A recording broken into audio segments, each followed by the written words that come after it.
Turn on the microphone. Graham, here we are. It's late night on the East Coast. It's even late out there. But we are It previewing the is. world's largest outdoor cocktail party, also known as the Georgia-Florida game. It's 364 and a half days of trash talk that's going to get settled on the field on Saturday. I'm going to be there. I'm pretty excited about it. And Graham, I know you've got just couldn't make it, but I know you'll be there in spirit. I know you're going to be live tweeting it like a madman. Yeah, man. I'll be posted up on the couch, but I'll have all the angles covered that I can from out here in Colorado. I don't want to. I don't want to give it away, but we're going to try to do something on Saturday morning too. Maybe just to, get out there and put you in our tailgate virtually, and then we'll share it with the guys. Hey, I So, love it. all right, looks like we got audio levels. Everything's working. So let's get into this. Right on. before we jinx it here. Yeah. So the UJ this year's Florida team's a little different, but they're still putting up 7 yards per play overall, and but they're doing it. They've kind of flipped the script on what they did last year, where they were like 70% run to 30% pass, 70% pass to 30% run. This year they're actually running the ball close to 60% to 40 pass, but the success rate is 49.2.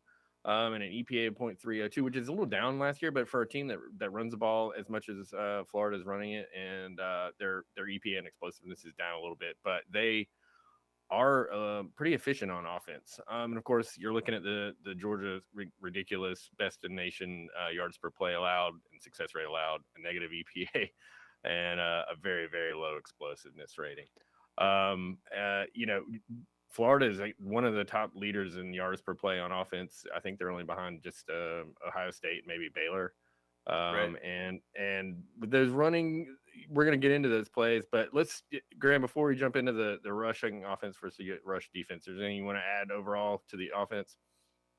I mean, I think, one thing that's worth remembering with this Florida offense is just sort of where some of these teams rank on total defense that they were able to put some of these yards up on. Florida Atlantic, who they opened with, 70th in total defense. South Florida, they had a ton of explosive run plays against them, and probably I think one of their better passing days of the season, but they're 118th in total defense. Alabama's at 19th, but we just watched Alabama, give up some big plays at Tennessee and let them, let Texas A&M put 41 up on them. So it's like, it's tough. Tennessee's 92nd in total defense. They put up 38 on the Vols when they had them there in the swamp. Kentucky 18th in total defense. That game they only score 17. They're a little bit enigmatic. They're hard to kind of pin down. Is a lot of this yardage for yardage sake, or are they really good? Obviously, Vanderbilt, horrible, 119th in total D. And then that LSU team that they did put 42 up on, but also had, I think 4 turnovers against. They're 108th in total defense. So it's, it feels like they're performing really well against some of these bad defenses where they have a clear talent advantage. And then there's other games like that Kentucky game where they moved the ball up and down the field. I think they had 370 something yards, but just never could really convert in the red zone and make things work in the scoring territory. So it's hard because, looking at them from just kind of a yards per play standpoint and some of these metrics, they're scary looking, and then you turn on the tape and you see certain things and it's not quite congruent to, what their statistical profile is, I guess. Well, one of those things that's eaten into their yardage is they've had a lot of offensive penalties, and they've had like 177 yards, and that'll, you're looking at the yards per play. That's not factored in there. That's not deducted on a yards per play basis, at least in the way I calculate and stuff. So 77 yards alone on false starts. That can take a 2nd and 2 to a 2nd and 7, or a 3rd and 1 to a 3rd and 6. So those definitely factor into. Those aren't calculated into an EPA, but if a 5-yard loss would be a negative EPA play. All right, so with that, here's the UF rushing offense, which is one of the best in the country. It's led by the 2 quarterbacks, Anthony Richardson and Emory Jones, and a 49.2% success rate, pretty explosive rushing offense, and a high EPA. That's stout. But as well documented, our Bulldogs are ridiculously good on rush defense, and it's basically a three-headed monster with the two quarterbacks there. I'm going to show this graph if I can pull it up real fast. And there we go. These are some of the StatCat concepts. Yeah, if you don't know, we've heard us talk about Clark Brooks's website, SEC StatCat. Please visit that site. You can learn a lot about all the SEC offenses and defenses and stuff. So they're worth your $4.99 a month. Absolutely. And you can see that, Richardson and Emory Jones are the two leading rushers for this team. And they're just, running between the tackles, but we're going to get into the offensive line here, but let's look at some of those plays here from the MLS. Well, yeah, one thing I would, kind of looking at this graph before we jump into the plays, Richardson has a broken tackle percentage of 57.14, which is highest in the SEC right now. So, you got to corral him. He also averages 6.36 yards before contact. So it's just like a lot of these plays where he's having these explosive runs, that it's a little bit more on the defense than it is he's not facing kind of normal circumstances. And a lot of these yards and stuff have come against garbage time or coming against some lesser teams. He did have some big plays against LSU, so don't want to take that away from him. But, in comparison, Emory Jones is seeing 2.74 yards before contact. Malik Davis is seeing 2.28 yards before contact. That's a far cry from 6.36 that Richardson has. So it's just, I think that you're going to see a very different scenario against the Georgia defense that's not, they're not going to be unsound in their gaps or assignments. But, you've got some of these. These Emory Jones. Yeah, you can see that. I mean, there are a lot of these are design looks. They're, right between in the middle of the line there, and he's pretty good with them. And certainly Richardson's a much smaller sample size, but this is his main weapon is his legs, I believe. And it's safe to say. Yeah, no, I agree with that. And really kind of going through some of the film and watching their last few games a couple times now. Everything for them is really predicated on quarterback run. The quarterback run, it has to happen for everything else to happen because, once Richardson came in the game against LSU in the second half, all those explosive passing plays came off of, QB run fakes. And, it's a lot of the stuff that we saw Tebow run with Mullen, over a decade ago, where you see the fake quarterback power and then step back and rare one downfield. And, it's all about trying to get linebackers to bite and safeties to bite and, poor eye discipline from the defense to create open seams for receivers. And we'll show you some more plays that kind of illustrate that further. But yeah, Richardson is a freak athlete for sure, man. He's a monster, and he's, definitely got just some attributes that you don't see every day. But he also, it's like Georgia is probably more prepared for this type of dual threat at quarterback than we've ever seen under Kirby Smart, just because they've faced KJ Jefferson and Bo Nix and Levis is a pretty athletic guy. He's not as athletic as Richardson, but it's like they have been playing these dual threat quarterbacks for the last 4 or 5 games. Even Vanderbilt ran out their guy. So I don't think it's going to surprise them. I don't think his speed is going to surprise them.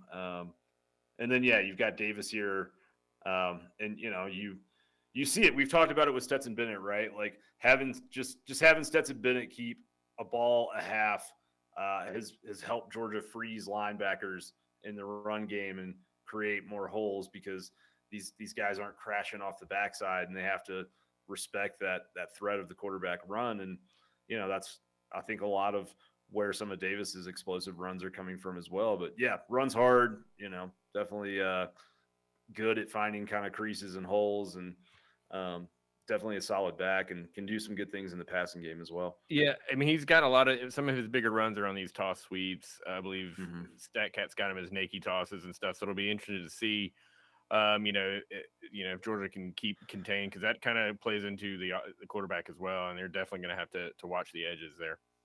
Yeah, and I mean that last look, that's like kind of a little speed option look, and yeah, I mean Georgia's seen a lot of that recently and has done a good job of not forcing themselves into making bad decisions. Like there, you see 20, he just runs right up field at Jones. And what you've seen with Georgia a lot is guys kind of, playing that a little bit softer and getting in between the quarterback and the running back and, putting a little bit of hesitation into that decision for the quarterback and forcing that quarterback back towards their help inside. So I think Georgia will be prepared for, what they're going to see.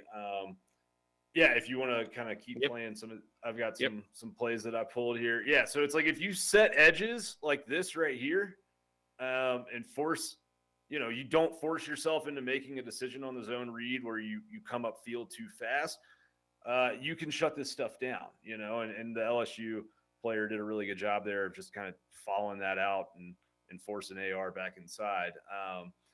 Kirby Smart has talked a lot over the years about these mobile spread quarterbacks in college football, and he said numerous times the only way that they really hurt you is when you let them gash you up the middle. So Georgia's going to have a spy all day on the quarterback, and on every down they're going to try and funnel them to the sideline and stretch them out with speedy linebackers.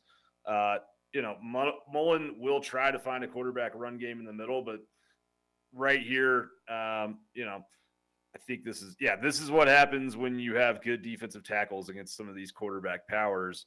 And I mean, LSU's interior line hasn't been great, but on that play they were. So it's just like, running that at Jalen Carter or Jordan Davis or Devontae Wyatt is a whole different deal than, running it at the guys that Vanderbilt has been putting out there.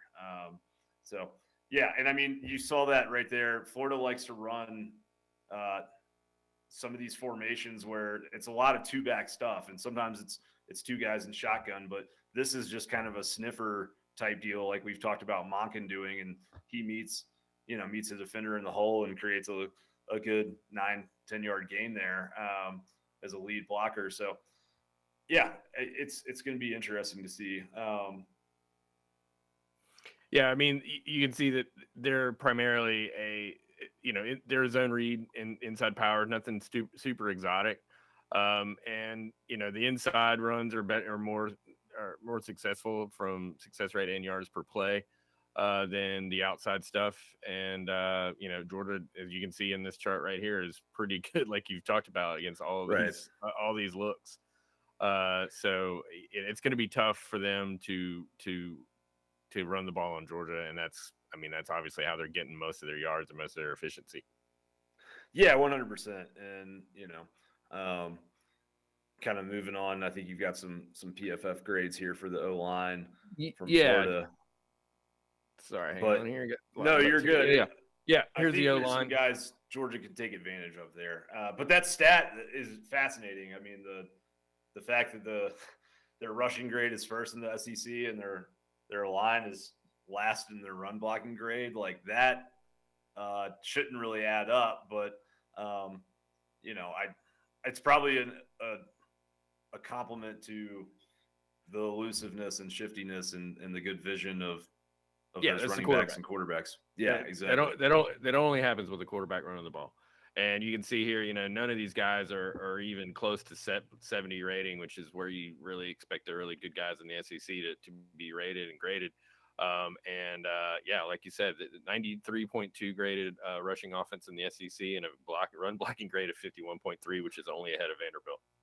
Yeah, and I think what's going to be tough, man, is like looking at I think Georgia can take advantage of the tackle garage and the guard Stuart Reese and pass rush, but this defensive line I think is just going to feast on Florida's offensive line in the run game.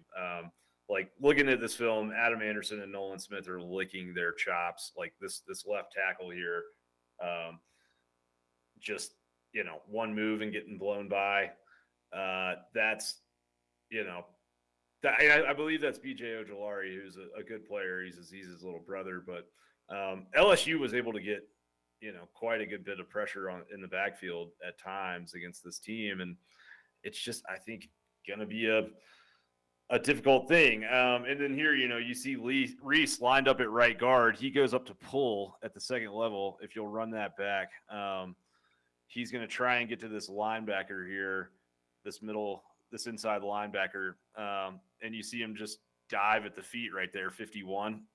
The dives behind basically the linebacker's already gone. He just like dives onto the ground, and that guy comes in and forces the running back inside to the D tackle, and it's a 1-2 yard gain. It's basically a stuffed play. I just think that what LSU has up front is not very good this year. I think LSU fans would tell you that. LSU's coaches would probably tell you that, especially now that they're fired. But yeah, I mean, there was times in that game where Florida's offensive line just couldn't get a push against them.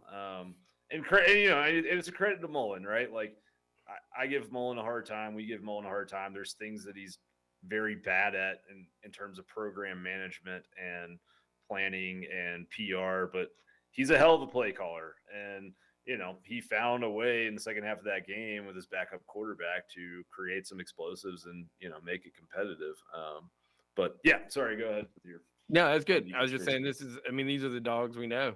Quay Walker with 91 run D snaps, 0 missed tackles.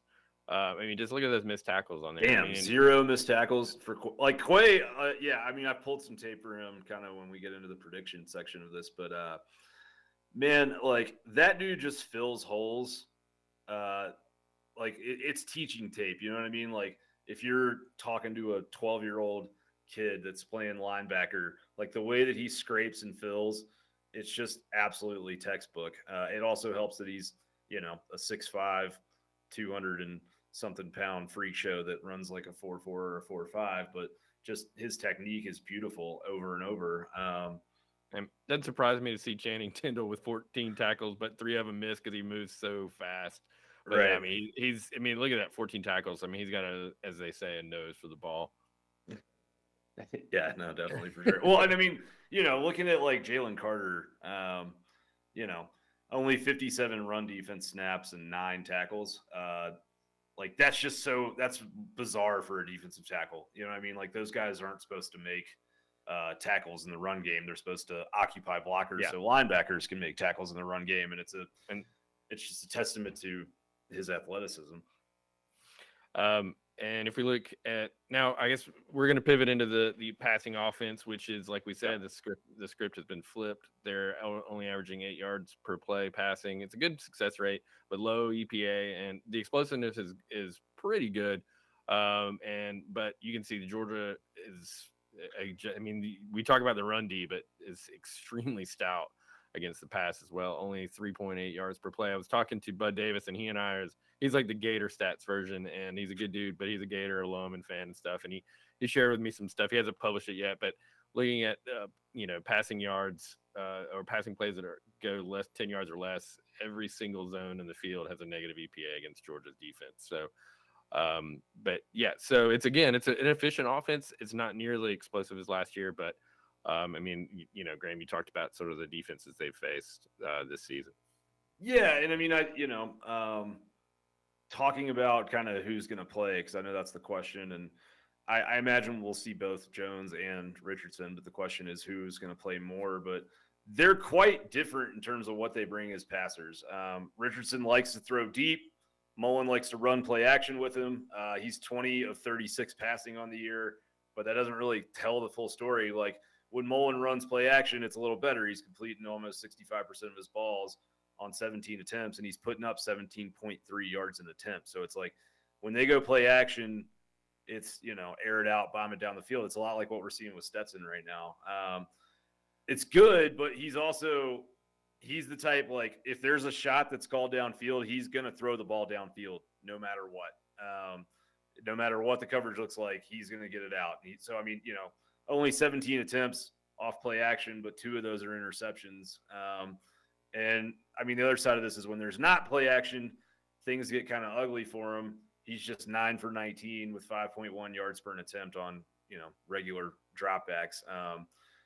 When you're playing the defense that probably gets the quarterback better than anyone in college football, which is Georgia, I think that might be a problem. And I think that might be why Mullen is being kind of coy about the quarterback situation, because I think Jones may give them a better chance than Richardson, just for that fact alone. I mean, Levis was a guy, though, that we kind of pinpointed going into the Kentucky game. And, it was a similar story where most of his success was off play action. And you really saw Kentucky kind of just abandon play action and throw a lot of screens and, a lot of those tight end stuff in the flat. But I think that this Georgia defense is so good at getting into the backfield that it kind of forces you out of play action.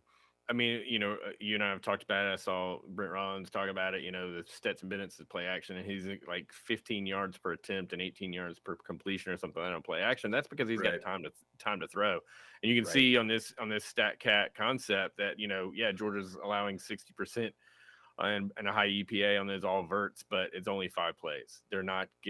Those are the plays that take a time to develop, and I just don't see Georgia's giving up that many dropbacks. They're going to have a chance for those plays to develop. Yeah, I mean, another stat I'll throw out for you. Richardson, when under pressure as a passer this year, is 3 of 11 and 3 interceptions on 11 attempts under pressure. And so if you know that he's not good as a traditional drop back passer, like he's not the guy that's really going to get into a 5 or 7 step drop and just hit something in rhythm. At least he hasn't been yet. And it's like, all right, well, I got to run play action with him to be successful. But if he's under pressure, he's going to throw it into, bad spot. So, it's a conundrum for Mullen. But yeah, everything with Richardson is predicated on him being a threat with the legs. And like right there, LSU's linebacker bites on this run fake, and that running back is left wide open on the seam route, which is probably a little traumatic for Georgia fans. But yeah, it's funny, man. Like this LSU game, Mullen is back in his bag throwing to the running backs. But you see that linebacker right there on the left side of the screen.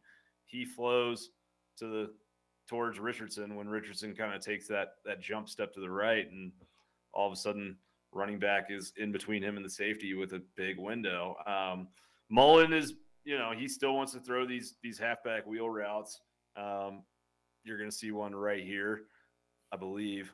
But, right here you're going to see that to Davis. But, I think Georgia will be ready. We've seen, Clemson tried to test Georgia with the halfback wheel routes week 1 because it was like, well, let's see if they figured it out yet. If it's a slant, then he looks pretty comfortable throwing some of those. Like, Georgia's defense is good about not giving away anything cheap. Like, they're not just going to give you inside leverage like that and, let you have a 3-yard cushion on a 7-yard slant. But it is something to watch. It is also potential for another kind of like Chris Smith jump the route type of situation. Nice. But, yeah, I mean, I think like LSU got so concentrated on the run fakes with AR that they just let these guys fly past them and streak around wide open. So Georgia's going to have to be disciplined with their eyes, not get caught staring into the backfield. And then you're going to see on this next play, like, he will make some dangerous throws. If the defensive back played this ball a little bit better, he might have run this back for a 101-yard pick six. He trusts his arm, as he should, because he's got a big arm, but it's like, this is, dangerous territory right there. And, right here, we talked about him being under pressure. This is something you just cannot do in college. All right, are we jumping all the way down to 4? Because that's what I got next. I've got 50. Was that not 50 there? It should have been an interception. Okay, let me see. All right, let me make sure we're queued up here. Yeah, that's it. Okay, great. Sorry. No worries. Lost track here. It is. Yeah, so, I mean, like, look at this, man. There's one receiver in double coverage, and the receiver never even turns his head. He's locked up, and, I mean, this is as easy of an interception as a safety is ever going to get. And it's just like, he has got to eat that, right? Like, or just take a sack or toss it out of bounds. I mean, he's such a good athlete. He's probably going to be able to get out of the tackle box and throw the ball away almost any time. But, he doesn't. So, yeah. And then if we want to scroll down pause for a second. You got some stuff here. Yep. Yeah. So, I mean, with Jones, good quarterback, but only kind of when your wide receivers can get yards after the catch. Just like looking at his splits, 34 for 34 behind the line of scrimmage, but 3.1 yards an attempt. 0 to 9 yards downfield. He's 47 of 66. That's 71% completion. 6.5 yards an attempt. 3 touchdowns, 2 picks. But then you go 10 to 19 yards, he turns into a 58% completion passer. You go 20 plus yards, he turns into a 42.9% completion passer. And he's got 7 interceptions to 5 TDs on those plays that are over 10 right. plus yards. Yeah, especially that 10 to 19 yard window, 2 touchdowns to 5 picks. Talking about that heat map that Bud was talking about, these where he is accurate and dangerous is where Georgia eats it up. These are going to be harder, and this is where the linebackers in Georgia are playing extremely well in that zone that he seems to want to throw in. Yeah, 100%. I mean, his adjusted depth of target is only 8.9 yards. Richardson's is 15.6, which I know he's still a small sample size. Yeah, but I mean, Stetson is around 11, I believe. I think right now, I could be wrong about that. But like, it's interesting because, Richardson will make that electric kind of downfield play. He'll also throw an interception and stare down the primary read. But, Mullen has kind of said himself that AR doesn't know the playbook very well. So if he wasn't athletic, Richardson would be a huge liability. Like, you wouldn't see him because he's going to put himself in trouble. But, yeah, I mean, with Jones, like, there's certain things he does well. If you want to go ahead with clip 4, we can kind of start. Like, if you play him with these soft coverages like LSU is right here, and you leave like underneath stuff open, he's going to do this to you. Like, he can hit these kind of flood and levels type concepts. But go back on that play one more time. If you watch this play, there's a wheel route from the slot receiver on the top right here that breaks wide open. This dude's going to be wide open by 4 yards. You're going to see it when he throws this ball downfield. If you look at the top of the field on the top of your screen, that guy, you can see his shadow there on the right side. Yeah. I mean, he's gone. He's clear, but by a long ways. And it's like he doesn't want to throw that ball. He's not super comfortable throwing that ball. And he just doesn't look for that big play very often in the passing game. And I mean, here, if you go to, like later in the second half, you're going to see why he wasn't comfortable throwing that wheel route down the sideline the first drive. It's going to break open right here. Sorry, I think we're on 78 now. Yeah. All right, sorry. 78. All right, let's do this one. Yeah. You're going to see this go down the sideline, and like he just doesn't have the touch or the accuracy and underthrows it. And, that's a ball that a college quarterback has to make and fit that between cover 2, and it's just like he throws it late. He throws it short. He kind of floats it in there. And, honestly, he's probably like 10 years ago, that wide receiver probably gets his head taken off.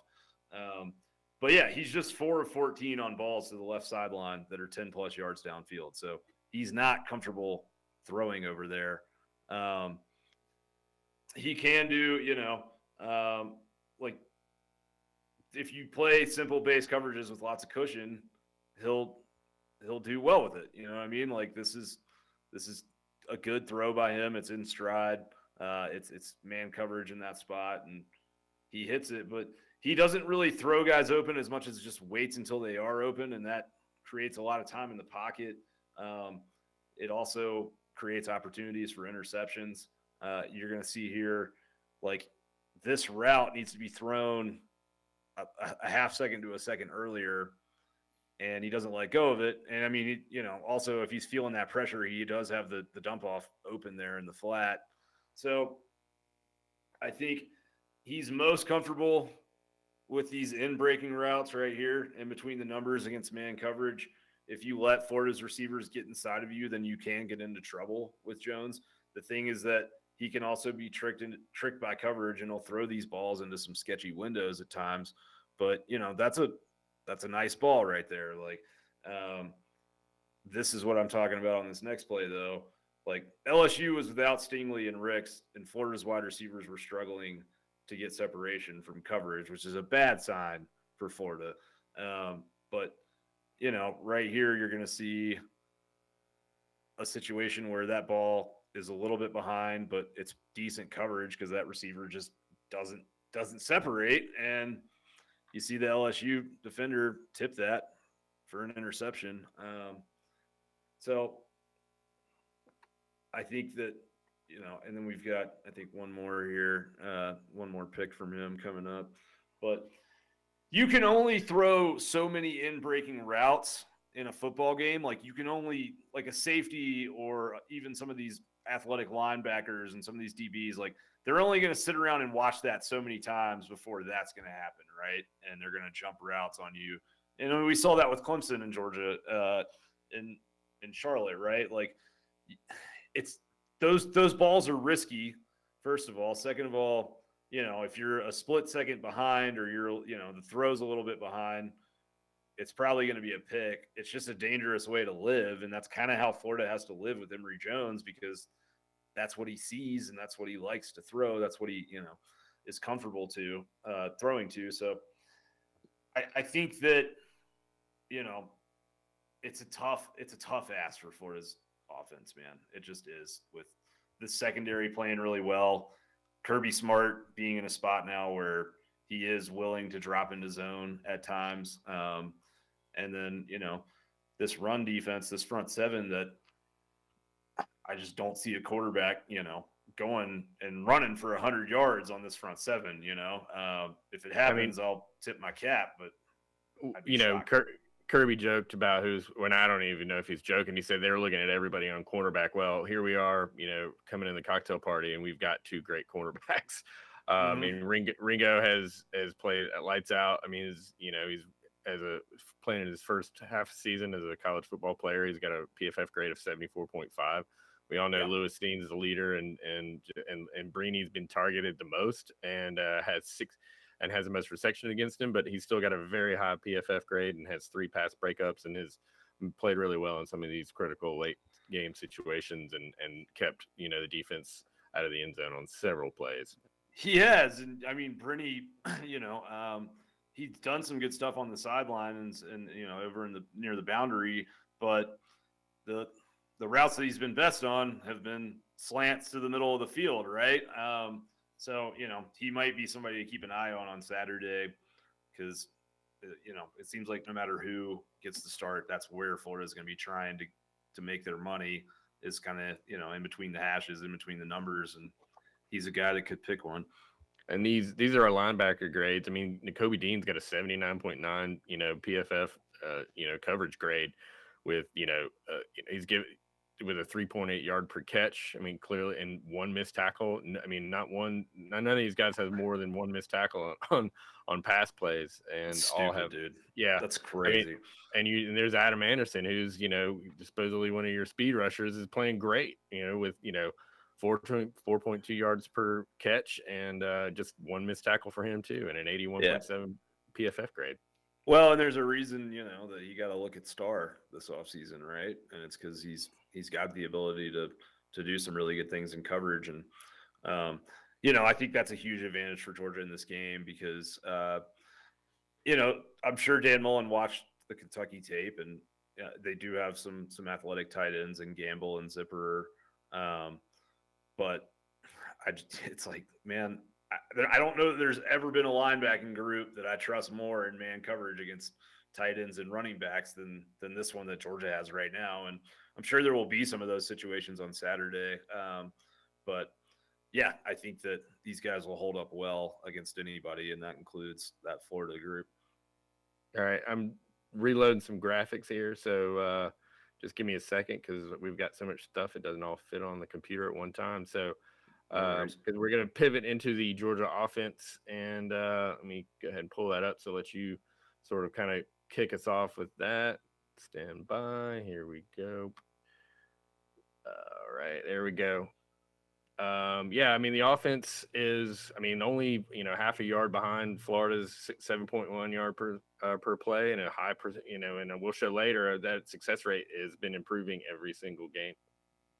Yeah, no, I mean it's definitely on the up and up. The run game, I think, continues to get better by the week. The passing game is efficient and explosive. So, yeah, I think you're happy about the direction of the offense if you're a Georgia fan. Kind of how do you feel about this defense from Florida, looking at it from just a metric standpoint? It's good, not great. I mean, it's pretty average on a lot of things. I mean, the EPA is positive, but not by much. The explosiveness is low, 40.8% success rate. But, I mean, that's got numbers baked in from early in the year. It's on the decline. Not a sharp decline. It's pretty stable, but it's not great, and I don't think it's does anything particularly well. And I think Georgia will be able to out scheme them, honestly. Yeah, man. Monken's gonna find the weaknesses. I'll tell you that. Yeah, I agree. Almost there, buddy. Hang on. Cooking this stuff up. I knew this was gonna be weird, but what are your initial thoughts on the offense versus the Florida? I mean, on the Georgia's defense offense. Yeah, Georgia's offense. Yeah, I mean, I think looking at the Florida defense, they started out the year really well. That Alabama game, you watch the tape from that, and they had a lot of success up front, and they, kind of stuffed Alabama's running attack for good portions of that game, and they looked very engaged and motivated. But Alabama's offensive line has been pretty, mediocre this year, I think. And then you go and watch this LSU tape, and you see dudes loafing around all over the field. You see LSU go out and 10.7 yards per carry on 10 carries off the right edge for LSU. Yeah. Even Vandy went for 6 yards a carry on 5 carries off the right edge on Florida. Kentucky 6.5 yards per carry off the right edge, and so teams are running really well off the right side of that line, and that's good news for Georgia because against Kentucky, Georgia ran for 8.3 yards of rush off behind right guard and right tackle, only 2.43 yards of rush behind left guard and left tackle. But, I think it kind of lines up well with what Georgia's doing well right now. Yeah, I mean, you've heard anyone that's followed me on Twitter, and we've talked about it. The UGA offense, rush offense, has not been great. 4.8 yards per is not bad. It's pretty average, but the success rate is getting better. I think the offensive line is getting better. The EPA and explosiveness is very low, but like you said, I mean, if LSU just got woodshedded or took Florida to the woodshed on Saturday, and the PFF grade of 73.2 is 11th in the SEC for the Florida Gators defense. So yeah, I think this does line up pretty good for maybe a chance to start getting some efficiency on the ground. Nobody really that spectacular in the run grade defenses for the Gators, and a lot of missed tackles. So I think a strong, you can see Cook with his aloofness and Zamir with his strength, maybe challenging some of these guys trying to wrap them up. Yeah, absolutely. James Cook right now, he's got a broken tackle rate so far on the year, 47.92%, which is impressive. Zamir's at 29.27% to give you some kind of perspective on that number. I'll kind of, we'll get into it a little more as we keep going, but I think Saturday is going to be a very big day for James Cook for a few reasons. But you want to look at some let's do it. So, Florida just doesn't have that big force in the middle of the defense. There's no Davis, Wyatt, or Carter. Daquan Newkirk and Gervin Dexter are the guys in the middle, and they're not bad players, but they aren't game wreckers like Georgia has. And, it's just, I think Georgia can get some push up front. If LSU can get push up front, then Georgia can get push up front on Saturday. And, it says everything you need to know about Florida's run defense that you got 26. 26. I think I went past it. There we go. Yeah, so it says everything you need to know about this run defense that LSU had been 2 weeks in a row not running the ball. And here in the first quarter, it's 3rd and 6. They look at a 6-man front with 6 blockers in protection, and they are able to shove it right up the gut. There's a lot of loafing on this defense. I'm just going to say it. There's a lot of moments where you're just like, man, that dude is just giving up on this play. This is inside power concept, right? And Georgia has run the second most of any plays this season. What Georgia's run the second most out of any of plays all season long is inside power. Monken's called it on 50.2% of his snaps so far this year. LSU ran inside power concept 16 times against Florida for 195 yards. That's 12.2 yards a carry. They had only run it 19 times all year before facing Florida. They run it 16 times on Saturday. Florida just did not fill holes well in this game. They gave up, I think, almost 300 yards rushing to Davis Price, the LSU running back. I expect Florida to come out in this game and be motivated, right? I expect that, it's a rivalry game. I think there will be some want to there. It's just, I don't know how much that changes things necessarily. Maybe it does a lot. I don't know. I'm not, a football coach, but I don't see if LSU can push you around up front, then a lot of people can push you around up front and make you tap out. And it's just like Georgia's going to play a physical game. And at 4-3 with their season kind of over and not much on the line, I don't know if Florida is going to really bow up and get into the teeth of that and kind of do what it takes to play that style of football and to stop that style of football. Maybe they will, you know what I mean? Maybe they will, but it's just like, I don't know why they didn't in Baton Rouge. You can see that these concepts that, you're talking about it inside run. This is, like you said, Georgia runs it, often and with pretty good success with inside power at 58.8% success rate. Inside zone reads are getting 50.6%. And then that, it's getting over close to over 5 yards of carry on some of those rushes. So yeah, it could be problematic. Cook right here, 6.9 yards per carry on 16 plays on inside zone read with a 4.16 EPA. That's nice. Kind of like what you're talking about, that he could have a huge game running the ball. And obviously we've shown it, we've highlighted all year. Everyone thinks he's just a misdirection, third down, change of pace back. Absolutely not. He can run it. He can run it in between the tackles. No, he'll gut you. Yeah. Yeah, man. And I think, kind of going into some of this passing game stuff. I want before we get into that, also what I'm not showing in here is that Stetson has run it on 9 times on quarterback design runs with a 10.7 yard per carry and a 77% success rate. So you talked about it a little bit when we were talking about the Florida offense. Yeah, that just showing that a little bit, if it is in fact Stetson on Saturday, will definitely help keep the defense honest and even give them more holes and possibly set up more passing plays, which is what we're going to talk about next. Yeah. All right. And let me see if I can pull that up. Yeah. Here's our passing offensive metrics here. 10 yards per play passing on a 49% success rate. That's really good. That's a really good success rate on passing. You expect that to be a little lower for an offense. Now, they haven't passed it a lot. It's been well documented. We haven't thrown the ball around a lot. We didn't even care. We didn't really have much of a fourth quarter against Kentucky. EPA is a little low, but the explosiveness is very high. Actually explosiveness is towards about just under half on the 7, maybe it's 7th in the SEC and stuff. But again, not a lot of pass plays, but what they've done it well and efficiently. Right. Yeah.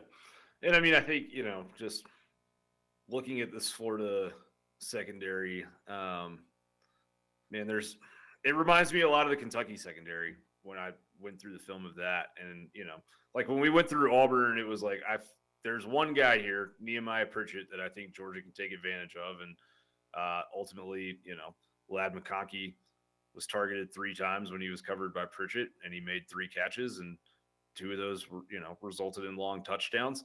And that was kind of the difference in that game, right? Against Kentucky, it was sort of dealer's choice for Stetson. It was like, we can hit stuff on the left boundary, we can hit stuff on the right boundary, we can hit tight ends down the seam, we can hit stuff all over the field. And there was just matchup problems for the defense all over the field. Looking at this Florida secondary, I think there are matchup problems for the defense all over the field. The Alabama game is going to remain an anomaly because they played out of their asses against Alabama. But I also think Bryce Young, there was a lot of busts in that game. Alabama let a lot of stuff, or Florida let a lot of guys roam free out in the secondary. Young, that wasn't his best day. It was first road start in the SEC. He's a freshman, so on and so forth. But what LSU was able to do to them without Kayshon Boutte was, there was guys open a lot. They kind of locked it down in the second half, but I don't think Max Johnson's a particularly good quarterback. I don't know if you do. But I just saw, LSU beating man coverage a lot. There was a lot of times where Johnson wasn't able to deliver the ball to that, so I didn't pull a ton of plays. But here he makes a great throw off his back foot. There's really 2 guys there that he could have thrown the ball to. But yeah, you've got some grades, I think, for their secondary. I didn't pull a ton play-wise for their secondary just because. Yeah, I had him up there while we were talking. I can pull him back up here. Hang on a second. There's our linebacker. No, grade. you're Pass coverage. No, pass coverage. We looked at the Georgia linebackers. All were 4 or 5 yards per catch. These guys in coverage are giving up 11, 13, 16, 8.5 yards per catch for these linebackers and stuff. So I think, like you say, that's a McConkey, Fitzpatrick, and Bowers zone right there that they're going to be up against. Well, and I think, the guy that I would really point out is Trevez Johnson. He's their slot corner. He's been struggling all year, but especially lately. He gave up 7 catches on 11 targets against LSU. For the year, he's got a 47.9%, 47.9 PFF grade, 33 targets, 24 receptions. Right. Yeah. And who's the guy that's been lining up in the slot a lot for Georgia lately? It's Ladd, right? When they do have a slot receiver out there, it's often Ladd. And so it's like, or Kyrus, depending on his health. But it's like, if you take a route technician like McConkey and you give Todd Monken that matchup, he'll cash it in for a couple touchdowns or a couple explosive plays at least. You know what I mean? It's just like he's gonna, when he sees that happen, when he sees that matchup, it's gonna get exploited. You can see these top 2 guys, Torrance and Dean, they've only got 25 combined targets and the other guys have 64. That tells you right there that it's known by the offensive coordinators who they're playing where to go with the ball. And there's 2 of them on the field. You can't protect them both. And that's good news for Georgia fans. Yeah, 100%, man. All right, where are we in the doc here? All right, we're at the pass rush. All right, yeah, let's do Florida pass rush grades. The Florida pass rush is one of the better ones in the SEC, and I think they're trying, much like we talked about with our front 7 would protect some of our young secondary, but it's obviously we're light years ahead of them on defense. But PFF grades, it's one of the best ones in the SEC. They're getting, and I think that's colloquially called third and Grantham. It's just send guys and and try to get home. And they're getting a lot of pressures and a lot of sacks. There's our Brenton Cox I think he's been kind of nicked up this year. But Zachary Carter is clearly their best player. Carter's a stud, man. Yeah, he pops off film. Cox, he's extremely athletic. He's a great player. In the Alabama game, when you watch that game and he looks engaged and he's flying around the field and he's making some very good plays. Against LSU, there's some plays where, there's one play in particular where he jumps into the backfield and he's got the quarterback square in his sights. And, Johnson's not, he's not Cam Newton, right? And Johnson just kind of like makes a sort of token spin move towards the side, just sort of twists out of it. And Cox just gives up on the play and doesn't chase him at all. And so, again, it's like kind of what we were talking about this defense before.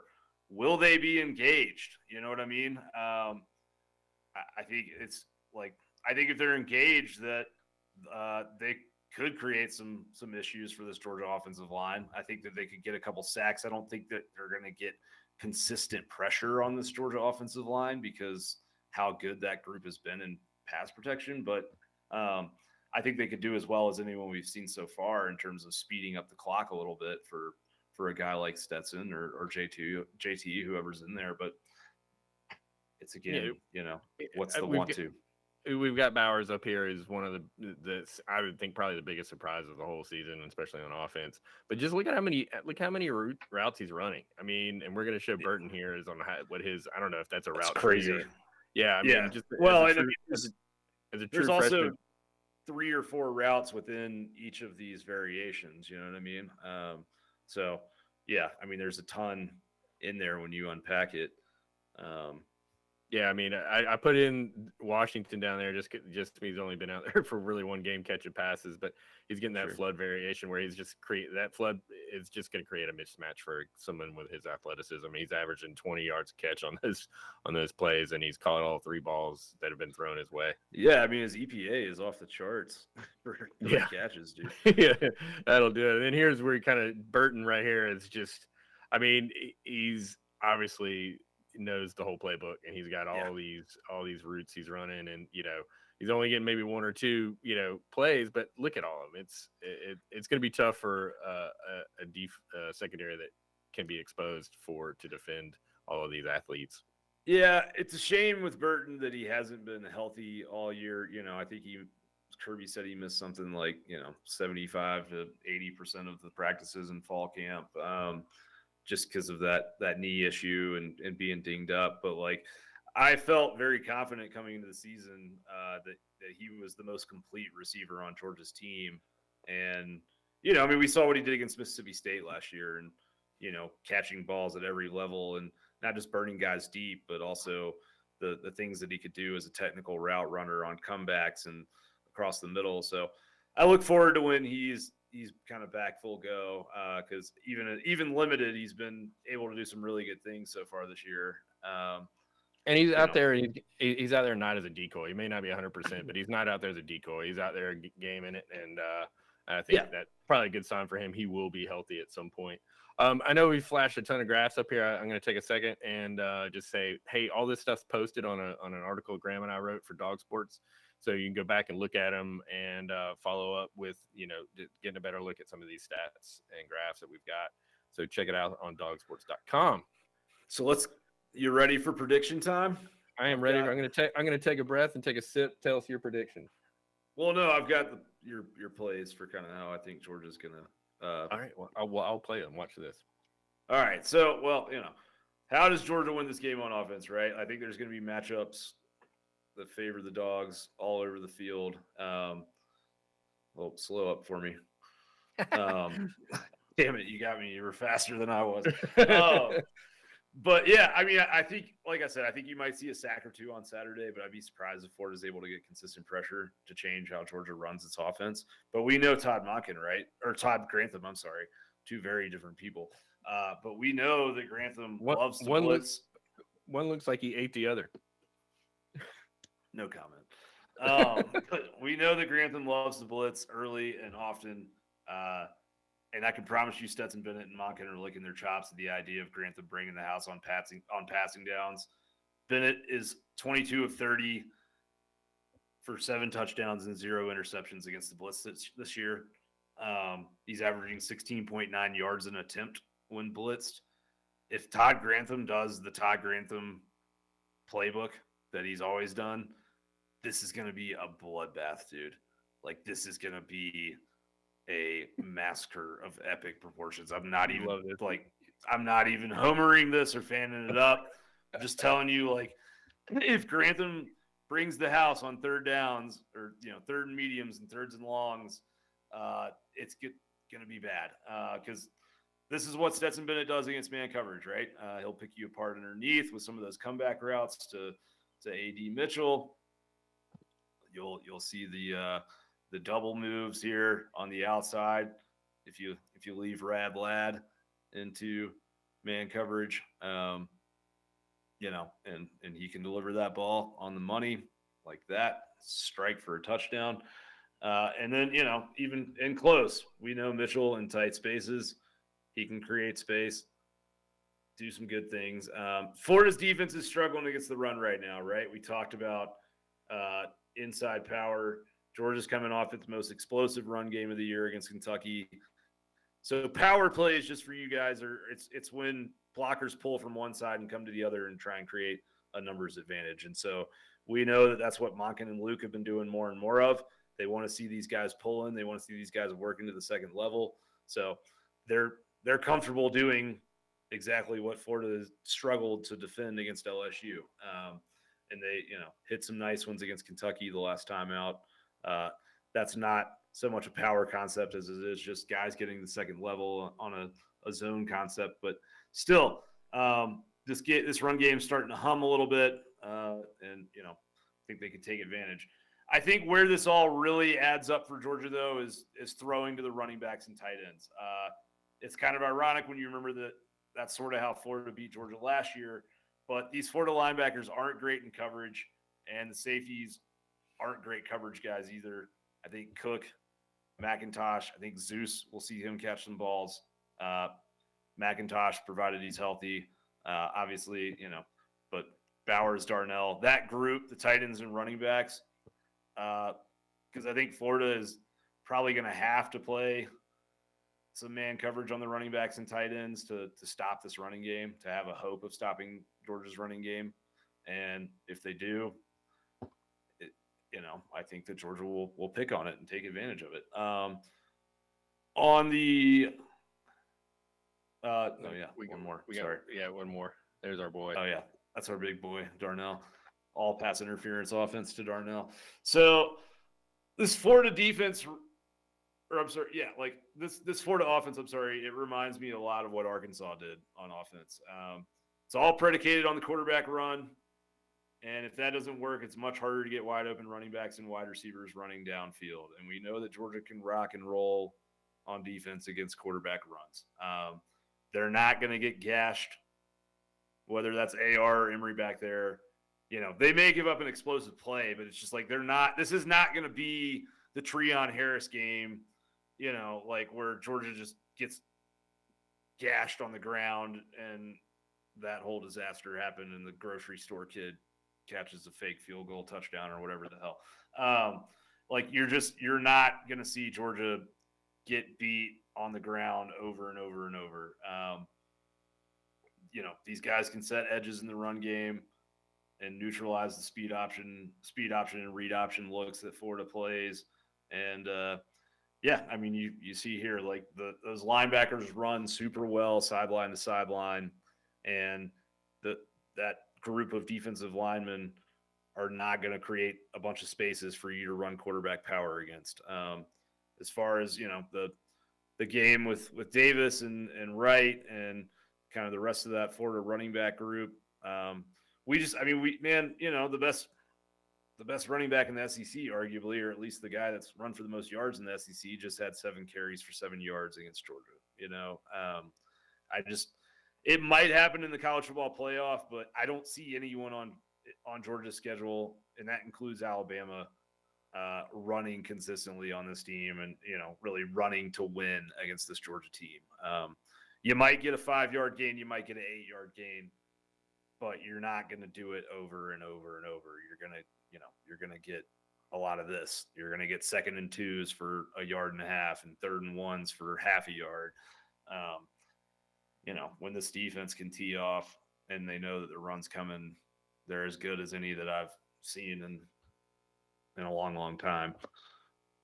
I mean, I think that maybe the offense from the quarterback position may be a little better than what we face in Auburn and Arkansas, but certainly not the running backs. Tank and C-Rod were not hard to argue that they're not two of the best running backs. So I like you said, I mean, we just gave up nothing on those guys. Right. And I mean, I think, I think that Jones and Richardson may be a little more dynamic runners than Jefferson was. I mean, Nix, I think, is the most elusive player in college football, probably. But yeah, I mean, I think Jefferson actually, just kind of seeing what he's done since that game, is actually a much better passer than probably any of us thought that day, because Georgia was able to do such a good job on the back end. But yeah, they will force these guys upfield when they need to, I think we're let's look. Let's go to clip 15. Oh God, the Arkansas review. Clip 15, the Arkansas. I don't. Maybe it's. I've got. It was right after this. It was right after the Tank and Chris Rodriguez Inside Zones movie. Way back there. All right, hang on. I was letting them play here.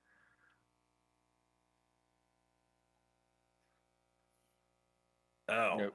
I thought those were your movies. No, that's okay. They were. I got it. Hang on. Stay with me. Okay. I just got to find it out here. It's 15. This is. Stay with me. Well, if anybody's sticking around this, here we go. We've got them. All right. Nope. This is it. Okay. Yeah. So. Georgia will set these edges like they did here. I think that's the big key to this game, is setting edges. We talked about that earlier when LSU did it well. You saw what happened. And then, as far as coverage goes, you're going to see Mullen try and do the throw it to running backs off wheel routes and all that, because he's Mullen, and, that's his thing. It's going to be funny to him. And, it's just, I think he's going to go to that well. It worked for them last week, and, I think he's going to think it will work again. And you see him come in there and kind of take one of those away. I think this Georgia defense had halfback wheel route pounded into their skulls a million times over and over all offseason, and they're going to defend it well. These linebackers, we already talked about how they can run.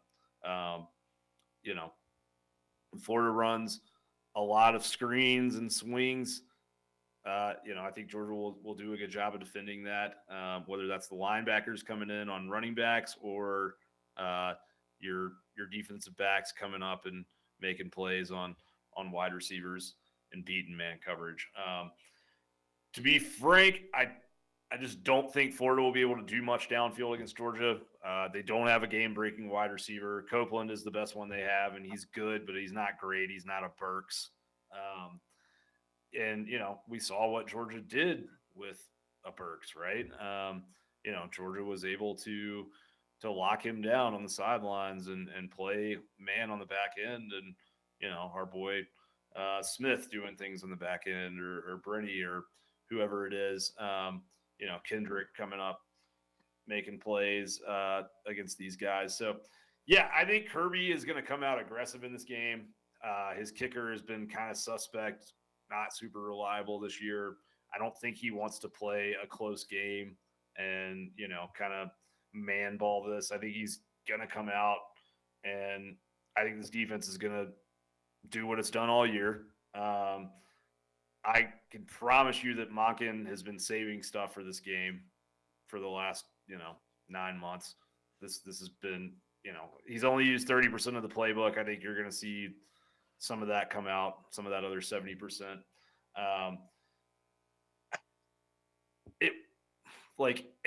It's kind of weird to say this, because last week going into this game, it was like, well, this is Florida, and I was in the stadium in 2002 and 2005, and all these, bad losses and for Georgia teams that were having really good years and had a shot in national title races. That's not happening on Saturday. It's just not.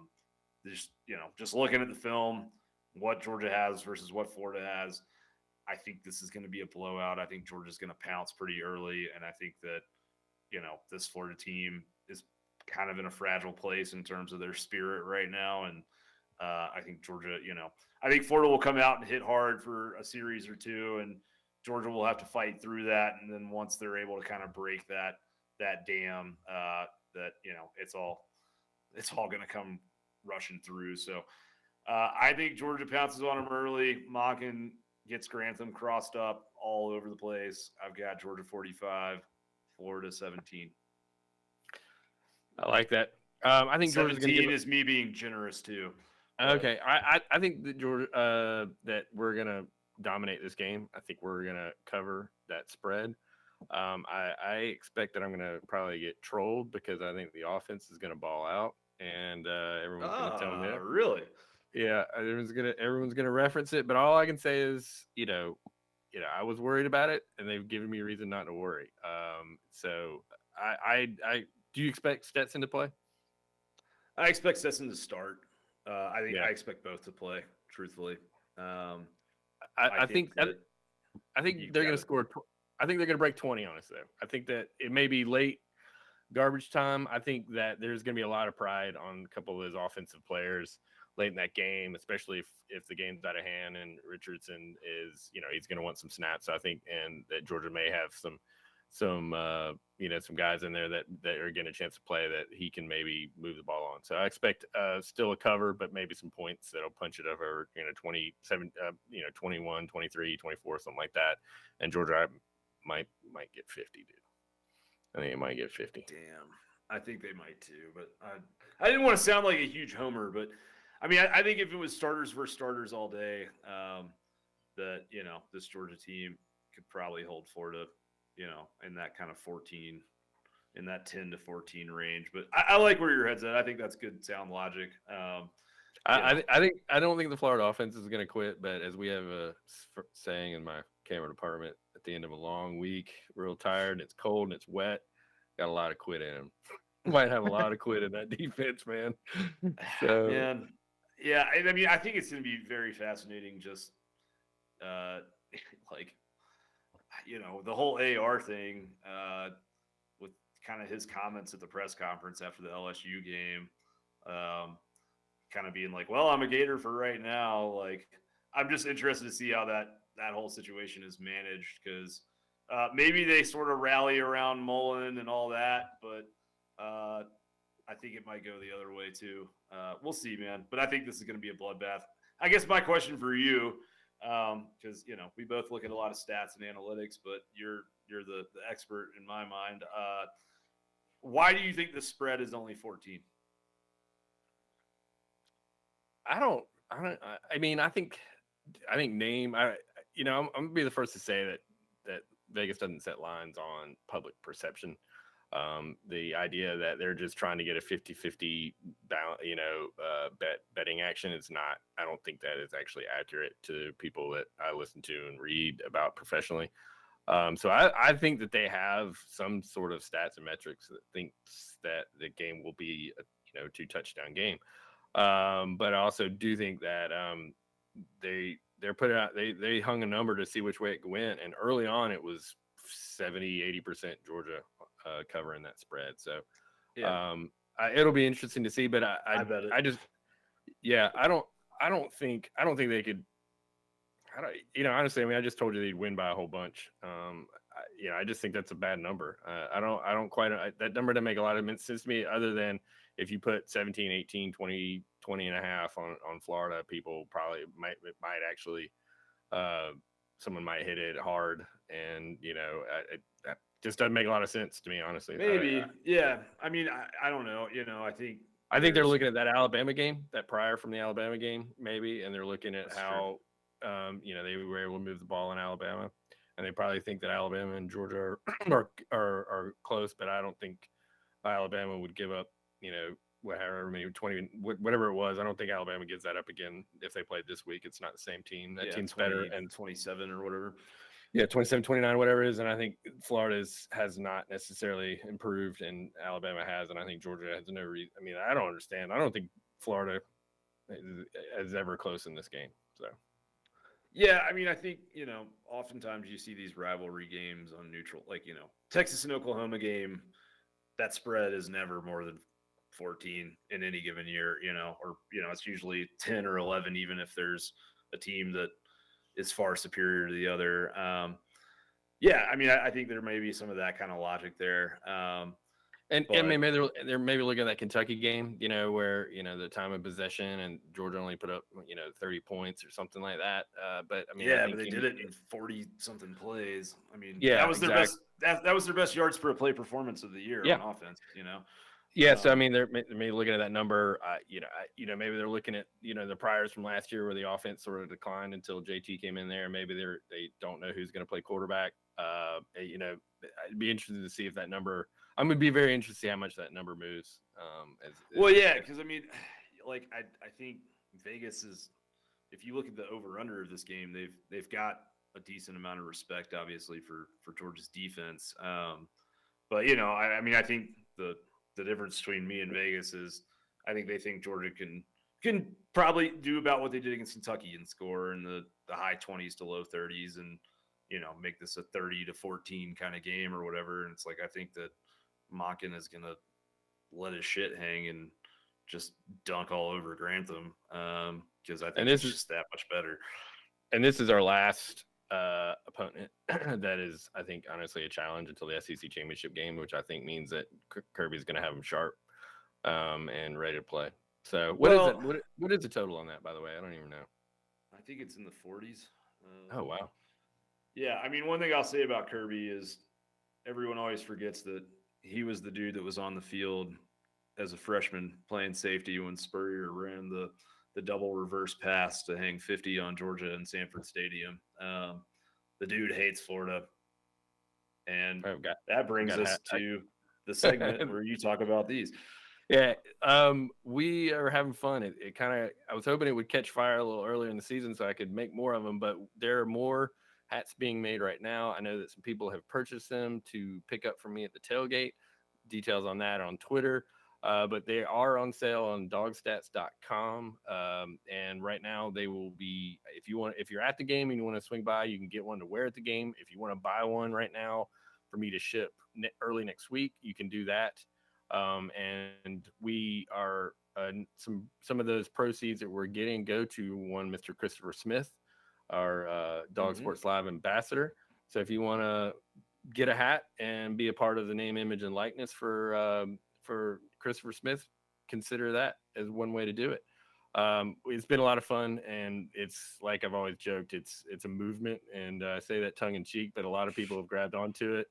Dogfather on TikTok made it happen this week, so it's been a lot of fun, and so we appreciate it. There it is. Stickers, hats are in the mail right now, flying all over the country. Sent one to a new state this week. What state? Arizona. Let's go. Four Corners region, baby. Yeah, we got to cover Utah, and we'll have this thing locked down. Yeah, so the over-under opened at 49.5. It's up to 51 at most books. So it seems like there's some folks that agree with us. But do you have a score prediction? I'm sorry. What did you say? I said 50-21, 50-23, something like that. 52-21, something like that. Yeah, something like that. Cover big, lots of points. All right. Well, when they hit 52, you got to make sure to, I don't know, take your shirt off, spin it around in the air like a helicopter in the stadium or something. Make sure you get on TV with your hat. I'm going to do my best. I will be there in section 203, I think. I'm not sure. But let's go. Let's go. All right. It's 1:00 in the morning. We both got to get up and do it. I didn't mean like wrap up. Let's go. I mean like. I meant I got to go. Yeah, let's go. Let's go. All right. Graham, thank you for all that work. I mean, again, it's a team effort, and you've been carrying the load a little bit lately with thank you. My crazy schedule. But we, like I said, these stats and some of this stuff is going to be in the Dog Sports article this week. Please like our show, share us with your friends. We expect this episode possibly to push us over 1,000 subscribers, which is pretty damn cool. So thanks to you guys. We appreciate it. With that, FTMF, man. FTMF. Graham, go Dogs. All right, buddy. Go Dogs. Follow us and subscribe and all that good stuff. Go Dogs. Yeah. If you're an hour 15 into this, they've already subscribed, I would think. Yeah, Totally. All right, guys. We'll talk to you soon.